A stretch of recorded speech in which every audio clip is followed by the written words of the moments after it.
Добро пожаловать в мой канал. Vidéo. Alors que les gardiens de prison semblent déterminés à poursuivre l'épreuve de force, la ministre de la Justice tente de reprendre la main. Elle doit recevoir lundi matin l'ensemble des organisations syndicales pour tenter de parvenir à un accord, une dizaine de jours après le début du mouvement de protestation. Pour les gardiens de prison, les jours se suivent et les agressions continuent. Dimanche, 2 d'entre eux ont été agressés à Longuenesse, Pas-de-Calais. Ils ont été frappés par une barre de fer de 80 cm de long et conduits à l'hôpital. Vendredi, 16 en Corse, que 2 surveillants étaient attaqués à l'arme blanche par un détenu radicalisé.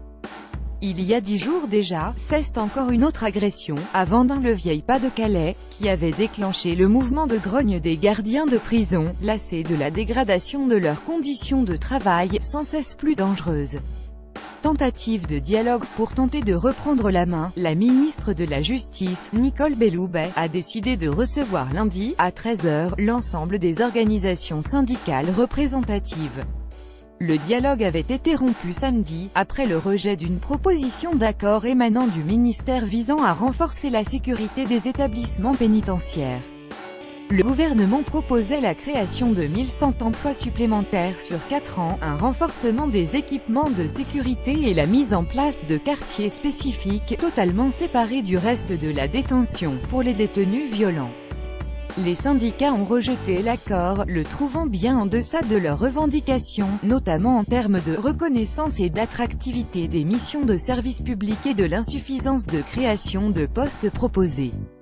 Les 3 principaux syndicats demandent des revalorisations soit indemnitaires pour le UFAP, avec une revalorisation des primes de nuit ou de pénibilité, soit statutaires pour EFO et la CGT, avec le passage pour les agents de la pénitentiaire de la catégorie C à la catégorie B. Le bras de fer continue donc de plus belle, puisque ce lundi matin, ils ont appelé au blocage total, dès 6 h du matin, des 188 établissements pénitentiaires de France. Les syndicats ont prévenu que ces actions se poursuivraient, jusqu'à ce que le gouvernement entende leurs revendications. Selon les premières constatations, le mot d'ordre semblait relativement suivi lundi matin, et entre 50 et 115 établissements étaient touchés par le mouvement, selon les sources. À Fleury-Mérogis, plus grande prison d'Europe, 150 surveillants bloquaient l'accès avec des barricades de pneus et de palettes. Idem à Fresnes, Melun ou Villepinte en région parisienne. On relevait également des barrages à Metz et Sarreguemines-Moselle, Saint-Mihiel et Montmédy-Meuse, Écrouves, Nancy et Toul-Meurthe-Moselle, Strasbourg et Eurmingen-Bassein, Mulhouse et Ensisheim-Morin. Face à cette nouvelle passe d'armes, la garde des Sceaux appelait ce matin à la responsabilité de chacun, afin que la sécurité et le fonctionnement des établissements pénitentiaires soient assurés. À voir. Marine Le Pen soutient totalement les revendications et la colère du personnel pénitentiaire.